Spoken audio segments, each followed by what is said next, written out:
할렐루야. 이 아침에도 주님의 은혜와 함께하는 귀한 삶이 된 줄로 믿습니다.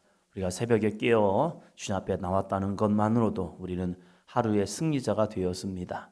주님께서 맡겨진 귀한 직분 가운데 이 직분의 직무 중에 해야 할 것이 무엇인가를 보니까 이 바울은 디모데에게 이렇게 말을 합니다. 2장 1절입니다. 2장 1절. 그러므로 내가 첫째로 권하노니 모든 사람을 위하여 간구와 기도와 도고와 감사를 하되. 기도의 종류들이죠. 간구, 기도, 도고, 감사. 어떻게 우리가 기도를 할 것인가의 모습을 통하여서 이렇게 네 가지의 모습으로 간구, 기도, 도고, 감사를 이렇게 하라는 겁니다. 그럼 우리는 누굴 위하여 기도하지? 2절입니다. 임금들과 높은 지위에 있는 모든 사람을 위하여 하라. 이는 우리가 모든 경건과 단정함으로 고요하고 평안한 생활을 하려 함이라. 아멘. 임금들과 높은 지위에 있는 모든 사람을 위하여 하라. 임금들, 높은 지위에 있는 사람들, 우리로 말하면 정치인들, 이러한 사람들이겠죠. 도지사, 시장, 이런 사람들을 위해서 기도하라. 그 이유가 무엇입니까? 이는 우리가 모든 경건과 단정함으로 고요하고 평안한 생활을 하려 함이라. 요즘은 우리나라 대통령만 위해서 기도하는 것이 아니라 국제 정세를 위해서 기도도 해야죠. 그 국제 정세가 한국에 우리나라에 미치는 영향도 크잖아요. 지금 전쟁이 일어나니까 딱 나오는 것이 유가 상승이잖아요. 기름값 상승. 그러면 또 거기에 미쳐지는 수많은 일들이 벌어지고 있습니다. 그래서 어떠한 세계 지도자들이 세워지냐에 있어서 정말로 우리들의 삶에 민감하게 다가오고 있다는 거예요. 그래서 우리는 그들을 위해서 기도해야 한다는 거예요. 내가 그들을 좋아하고 좋아하지 않는다, 이것이 아니라, 내가 지금 대통령을 좋아한다, 좋아하지 않는다, 이것이 아니라, 나라를 위해서 기도해야 할 이유는 그것이 우리의 삶에 정말로 요긴하게 긴급하게 다가오고 있다는 사실이에요. 그래서 우리는 그들 위해 끊임없이 기도해야 합니다. 그러면 어떤 사람이 이렇게 말합니다. 야, 교회가 있는 자들 편이네. 임금들과 높은 지위에 있는 모든 사람을 위하여 기도하는가? 중보기도는 모든 것을 다 포함하고 있습니다. 그러나 우리가 기도할 때 놓쳐버린 게 무엇입니까? 내 주변 사람을 위해 기도해요. 나와 가까운 사람을 위해 기도하지만 정작 이 땅을 위해서 우리가 얼마나 기도하고 있냐, 이거이죠. 가까운 사람은 가까우니까, 내 피부치니까, 나랑 밀접한 관계를 가지고 있으니까 기도하지만 좀 먼 관계는 잘 기도하지 않는 경우가 있다는 거죠. 우리 사도행전 교회가 좀 믿음의 지경을 좀 넓게 여기면서 함께 기도하는, 나만을 바라보는 것이 아니라 정말로 우리의 이웃들 넘어서 정말로 믿음의 포부를 넓게 열고 기도할 수 있는 영적 영역이 넓어지는 삶이 되시기를 바랍니다. 사도 바울이 디모데에게 특별히 편지를 씁니다. 개인적인 서신들이 몇 개가 있죠. 사도 바울의 서신서를 보면 대부분 교회를 향해 썼습니다. 공적인 편지를 썼다는 거죠. 그러나 개인적인 편지는 개인으로 끝날 수가 있어요. 그러나 이 개인적인 편지가 놀랍게도 성경으로 들어오고 있다는 사실입니다. 왜요? 개인적인 관계인 것 같지만 그 속에 하나님의 영적 비밀이 숨겨져 있기 때문입니다. 개인적인 영적 아들이 되었던 디모데에게 개인적인 편지를 썼지만 그 편지가 교회의 실질적인 모습에서 꼭 필요한 말씀이었기 때문에 이 성경이라는 놀라운 이 정경 속에 디모데 전서와 후서가 기록되고 있다는 사실입니다. 우리도 마찬가지죠. 하나님이 나에게 주신 개인적인 응답이, 감동이 때로는 교회적인 감동이 되고 있을 때가 있습니다. 한 사람의 개인적인 영적인 방향이 교회 전체적인 방향이 되기도 해요. 하나님은 한 개인에게도 말씀하시지만 한 교회에도 말씀하시고, 한 교회에도 말씀하시지만 한 개인에게도 말씀하고 계시다는 거예요. 그래서 한 사람 한 사람의 믿음에 세워지는 것이 얼마나 중요한지 이 디모데 전서를 통해서 보시기를 바랍니다. 1장 12절입니다. 1장 12절. 나를 능하게 하신 그리스도 예수 우리 주께 내가 감사함은 나를 충성되이 여겨 내게 직분을 맡기심이니. 아멘. 개인적으로 디모데가 사역을 하면서 많은 좀 어려움을 겪기도 한 것 같습니다. 그러면서 어려움을 겪다 보면 느끼는 게 그거죠. 내가 정말로 이 직분을 맡는 게 맞을까? 이 당시에 초대교회 당시에 교회적으로는 외적으로는 박해, 핍박, 그리고 내부적으로는 이단 사상들. 이 이단이라는 것이 참 교묘해요. 그리고 음지에서 나타났다가 양지로 올라오는 순간 이게 일파만파가 돼버린단 말이에요. 보여지지 않는 곳에서 이단이 활동하기 때문에 교회가 그 이단이 들추어지는 순간 교회에 크나큰 문제가 되고 있다는 거예요. 한참 심천지가 숨어서 활동할 때에 한 교회에 사역자가 와가지고 그 사역자가 오니까 시골 교회에 시골 지역에 사역자가 오니까 사역자 오는 거 쉽지 않잖아요. 그래서 와서 사역을 하는 거 흔쾌히 담임 목사 입장에서는 그래 네가 시골까지 와서 사역을 해 하면서 많이 지지해주고 호응해줬나 봐요. 근데 이 사람이 신천지였던 거예요. 사역자로 둔감해서 온 거죠. 신학교를 다녔고 그 신학교에서 배웠지만 영적으로 깨지지 못하고 이단 사상에 빠져가지고 그래서 교회 와서 사역을 하면서 교회를 뒤에 음지에서 그렇게 담임 목사님을 비방하게 만들고 문제가 아님에도 불구하고 문제처럼 막 이렇게 호도하면서 이 교인들을 조작해 놓은 거예요. 그리고 슬슬 교인들을 이단의 마음으로 싹 끄집어낸 거예요. 아니 어떻게 이단이 교회를 이길 수 있습니까? 라고 말할 때 그들은 독과 같다는 거예요. 그래서 이 독이 조금씩 퍼져서 이 교회를 병들게, 교회라는 몸을 병들게 만들어버린 거예요. 그리고 나서 이제 이 이단인 걸 들춰지니까 쫓아내려고 했더니 교인들이 확 일어서는 거예요. 이러한 모습들이 지금에만 있었느냐? 아니에요. 초대교회 당시에도 이러한 이단 사상이 들어와서 예수님의 성육신 사건, 예수님의 참 하나님 되심 이런 것들을 부정해버렸어요. 왜 그러냐면 그 문화가 그리스, 로마 문화가 너무 강했기 때문에 그래요. 그 시대적 자체가 터키 지역, 북아프리카, 그리스, 로마 이 전체적인 이 지중해 배분이 헬라 문화권에 속해 있었기 때문에 그 헬라 문화가 자연스럽게 유입되어서 곳곳마다 수많은 우상 숭배의 신전들이 있었다는 거예요. 그런 모습 속에서 기독교 복음이 들어왔고 그 복음을 받아들였지만 여전히 문화적으로는 헬라 문화권에 있다 보니까 그런 유혹이 있었어요. 그러다 보니까 믿음을 지켜낸다는 것이 쉬운 일이 아니었습니다. 그러한 가운데 디모데가 거룩한 직분을 받아서 이 직분을 감당하고 있는 거예요. 바울 같은 위대한 사도들, 베드로 같은 사도들, 예수님의 12 제자들 사도들을 보면서 그 다음을 잇는 교부들의 삶을 보면 비교가 되잖아요. 사람들은 바울에게는 참 말씀에 복종하는데 어느 순간에 바울에게도 대항해서 야 네가 사도냐? 라고 하면서 그러한 모습을 겪었던 디모데에게 교회에 문제가 발생하면 그 문제를 내가 어떻게 이것을 이겨내지? 라는 모습 속에서 디모데가 영적으로는 때로는 침체기에 들어왔던 것 같아요. 그러한 이 디모데에게 바울은 이 귀한 편지를 써주면서 디모데야 나를 봐. 나를 생각해봐. 내가 어떠한 사람이었니? 라고 하면서 자신의 모습을 보면서 나를 능하게 하신 그리스도 예수 우리 주께 내가 감사함은 내가 능력이 있어서가 아니라 나를 능하게 하신 누구라고요? 그리스도 예수 우리 주께. 이 자신이 이러한 사도의 직분, 이러한 교회의 거룩한 직분을 감당한 것은 내가 아니야. 너도 알잖니. 내가 아닌 거. 내 힘으로, 내 능력으로? 그러면 이 바울을 통하여서 수많은 기적과 능력이 자의적인 능력이라면 바울을 통하여 하고 싶은 거 다 했을 거예요. 그러나 바울이 다 하지 못했습니다. 바울에게는 대적자도 많았고요.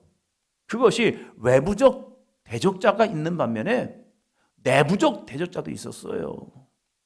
교회 안에서 바울을 대적하고 싫어하는 사람도 있었다는 사실이에요. 그가 세웠음에도 불구하고 그러한 모습을 이겨내는 것, 이것은 내 힘이 아니라 나를 능하게 하신 그리스도 예수 우리 주가 계셨다는 거예요. 우리도 마찬가지죠. 우리도 내 힘으로 주님의 일을 감당하다 보면 지쳐 쓰러집니다. 그러나 우리에게 맡겨진 직분은요, 나를 능하게 하신 그리스도 예수 우리 주께 있습니다. 모든 능력 주께 있다. 할렐루야. 이 믿음으로 직분을 감당하는 거예요. 사단은 우리가 야, 네 힘으로 해봐, 네 능력으로 해봐 이렇게 합니다.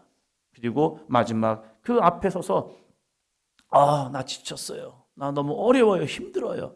왜요? 내 힘으로 가기 때문입니다. 늘 우리가 기도하는 것은요, 주님, 오늘도 주님의 거룩한 직분을 감당하시는 능력을 주님께서 부어 주시옵소서. 이 시간이 영적 능력을 재충전하는 시간이 되어야 할 줄로 믿습니다. 기도하는 우리들에게 주님이 공급하시는 은혜를 경험하고 누군가 지쳐있을 때 이 고백을 해야죠. 다 똑같아요. 다 지칠 수 있어요. 그러나 기도 외에는 다른 능력이 없기 때문에 기도를 통하여 주님의 능력을 다시 입읍시다. 그래서 그 손을 잡고 주님 앞에 나와 함께 기도의 삶을 살아가는 것, 이것이 우리의 능력이 되는 거죠. 교회가 능력을 잃어버렸다고 얘기합니다. 한국 교회가 능력을 잃어버렸어요. 뒤집어 말하면 뭘 놓쳐버린 거죠? 기도죠. 한국 교회가 능력을 잃어버린 것은 주님과의 관계, 그 끈이, 가끔 충전기에 충전을 하면서 핸드폰 충전을 하면서 충전을 했는데 충전이 안 돼요. 아니, 충전기 분명히 꽂았는데 딸깍 할 것까지 꽂았는데 핸드폰이 충전이 안 돼 있어요. 왜 그러냐면 멀티탭에 전원을 안 켜놓은 거예요. 꽂았는데 멀티탭에서 이 켜놔야 하는데 켜놓지 않고 꽂아놓고 나는 꽂았어 라고 생각하니까 여전히 핸드폰은 방전이 될 수 있다는 거예요. 우리의 신앙이 주님 안에 있는지 이걸 늘 점검하라는 거지요. 그런데 이 바울의 모습을 보니까 왜 나에게 이러한 직분을 주셨느냐, 이 고백을 이어서 합니다. 내가 감사함은 나를 어떻게 여겼어요? 충성되이 여겨 내게 직분을 맡기심이니. 바울과 같은 사람을 주님께서, 예수님께서 어떻게 여기셨대요? 따라합니다. 충성되이 여겨. 어떻게 이 바울을 충성되게 여겼을까? 바울이 어떤 사람인데요? 13절입니다. 내가 전에는 비방자요 박해자요 폭행자였으나 도리어 긍휼을 입은 것은 내가 믿지 아니할 때에 알지 못하고 행하였음이라. 아멘. 이 사도 바울을 보니까 주님이 그를 택하시고 직분을 주시기 전에 자신의 삶을 보니까 자기는 비방자요 박해자요 폭행자였습니다. 이러한 사람이 우리 교회에 왔다 한번 생각해 보시기 바랍니다. 우리가 그를 알아요. 그는 비방자고 박해자고 폭행자였어요. 이런 사람이 제가 만약에 이분은요, 이제 우리의 교회에 이런 직분을 세울 겁니다. 그것도 중요 직분자에 세울 겁니다. 라고 말하면 저 또한 그게 용납이 될까? 우리 교인들에게 이게 용납이 될까? 저 사람이 어떤 사람인데요? 저 사람의 과거를 목사님 몰라서 그래요. 저 사람이 이런 사람이었어요. 라고 하면서 이런저런 말들이 많이 나올 겁니다. 사도 바울이 그랬죠. 처음에 이 그리스도인들과 함께 할 때에 다들 무수했습니다. 그의 삶 자체가 비방자, 박해자, 폭행자였기 때문에요. 그러한 자기를 예수님께서 충성되이 여겼다는 거예요. 아무도 모르는, 아무도 볼 수 없는 그에게 있는 귀한 장점, 그는 충성된 사람일 것이다. 이 주님의 거룩한 역사 속에서 자기가 주님 앞에 쓰임받았다는 거예요. 디모데야, 너도 알잖아. 나는 비방자였고 박해자였고 폭행자였지만 주님이 나를 충성되게 여겨서 이 귀한 사도의 직분을 주신 거야. 내가 그런데 비방자요 박해자요 폭행자였던 이유가 뭐냐? 내가 믿지 아니할 때에 알지 못하였기 때문에 그랬잖아. 근데 나를 쓰신 이유가 뭐냐? 14절이요. 우리 주의 은혜가 그리스도 예수 안에 있는 믿음과 사랑과 함께 넘치도록 풍성하였도다. 우리 주의 은혜가 그리스도 예수 안에 있는 믿음과 사랑으로 함께 넘치도록 풍성하게, 주님의 은혜가 나 같은 죄인도, 나 같은 비방자, 박해자도 주님의 은혜가 넘쳐서 나를 쓰시는 하나님의 역사. 그러면 나 같은 자도 쓰셨다면 하나님은 못 쓸 사람이 없다는 거죠. 이것이 자신의 고백이 되고 이것이 또 다른 누군가에게 소망이 되고, 야, 바울이 그런 사람이었어? 그것이 올무가 아니라 하나님의 쓰심에는 지위 고하가 없고 선하고 악한 것이 없고, 주님이 쓰시면 모든 것이 다 아름답게 쓰임받을 수 있다라는 것을 자신의 과거의 삶을 들춰내면서 주님이 나 같은 사람도 쓰셨는데 디모데야 걱정하지 마, 염려하지 마. 따라합니다. 너는 나보다 훨씬 나아. 이걸 고백하고 싶은 거예요. 디모데 걱정하지 마. 야, 나 같은 사람들이 이렇게 쓰셨는데 너같이 좋은 성품, 너같이 좋은 인품, 너같이 좋은 영적 배경, 이것을 가지고 있는 너, 주님이 얼마나 아름답게 쓰시겠니? 지금 힘들다고 어렵다고 걱정하지 말고 너에게도 충성됨이 있어. 내가 너를 알잖아.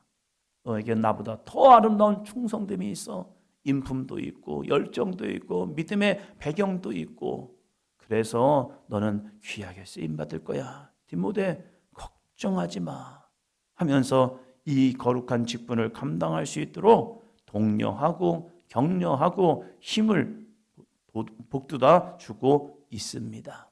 우리들도 마찬가지죠. 우리가 직분을 감당하다 보면 이러한 마음이 들 때가 있어요. 주님, 저가요? 제가요? 그러나 주님께서 여러분에게 거룩한 직분을 주신 것은 충성되다 믿어 주셨기 때문입니다. 이 바울은 그 믿음을 잃어버리지 않고 정말로 죽기까지 충성할 때에 이 바울의 삶 자체가 너무 아름다운 믿음의 사람의 한 모형으로 나타나고 있습니다. 우리의 신앙의 삶도 누군가 나를 바라볼 때에 저 사람 참 믿음에 충성된 사람이야. 나랑 가장 가까운 사람들이 나를 볼 때에 진짜 충성된 사람이야. 우리가 주님 앞에 마지막 서는 그날에 내 옆에서 나의 임종을 바라보는 그 주변의 사람들에게 진짜 충성되게 믿음을 잘 감당하던 사람이야. 이 고백이요. 제가 저희 목사님들, 저희가 정의연인데 정의연 교육이 5년마다 한 번씩 받게 되어 있어요. 그 정의연 교육 갔을 때 협성대 교수님들이 오셔서 저희 목사님들을 교육해 주는데, 그 교육하는 가운데 한 목사님의 고백, 한 교수님의 고백이 참 진짜 아름답게 다가왔습니다. 자신의 아버지도 목사님이었고 자신도 목사로서 교수의 일을 감당하면서 하시면서 자신의 아버지의 마지막 이 죽음을 준비하시는 모습을 보면서 아들 목사가 자기 아버지 목사님을 보면서 진짜 목회자로서 존경하고 그리고 아름다운 생의 마지막을 준비하는 모습을 보면서 진짜 우리 아버지는 목사님이었다. 이 이야기를 간증하시는 모습을 보면서 부럽더라고요. 쉽지 않거든요. 물론 그 정도 됐으니까 아버지가 가던 길을 가기 위해서 목회자가 된 거고, 좋은 목사님들을 또 양육하기 위해서 교수의 일을 감당하시는 것도 있겠죠. 그러나 마지막 사람들은 식음을 전폐하는 모습 속에서 의사 선생님도 환자분 이러면 돌아가시는데 식사를 하셔야 합니다. 이건 먹기 싫어서 안 먹는 게 아니고 개인적인 자기가 안 먹는 것 같습니다. 그러니까 식사할 수 있도록 아드님이 얘기해 주세요. 근데 아드님이 이제 아버지한테 아버지 왜 식사를 안 하십니까? 드셔야죠. 그런데 주님 앞에 설 날이 밥을 먹는다고 더 오래 사는 것도 아니고 이제 주님 앞에 서는 날이 가까워지니까 그때 내가 지금까지의 삶을 통하여서 하나님과의 정산의 시간, 그 정산의 시간을 통하여서 마지막 중환자실에 있는 분이 음식을 하면서 주님 앞에 서기 위해서 준비하는 모습, 그 모습을 아들한테 얘기하니 그 아들이 영적 동의가 되는 거죠. 그렇구나. 아버지가 주님을 만나기 위한 마지막 정결한 삶으로 나아가기 위해서 회개의 시간을 갖는 거구나. 그러니까 그 아들도 동의가 되니까 알겠습니다. 아버지 왜 기도하겠습니다. 하면서 그 마지막을 준비하시는 고백을 하더라고요. 아름답잖아요. 우리에게도 맡겨진 직분들이 있죠. 집사라는 직분, 권사라는 직분, 장로라는 직분들, 목사라는 직분이 주어졌을 때에 이것을 우리는 어떻게 감당할 것인가? 주님께서 우리를 충성되이 여겨 직분을 맡겨주었는데 우리는 어떻게 충성되게 이 일을 감당하고 있는가? 사도 바울이 갔던 이 마지막 아름다운 충성된 삶을 살았던 이 바울처럼 우리들도 충성되이 주님이 맡겨진 직분을 잘 감당하는 저와 여러분이 될 줄로 믿습니다.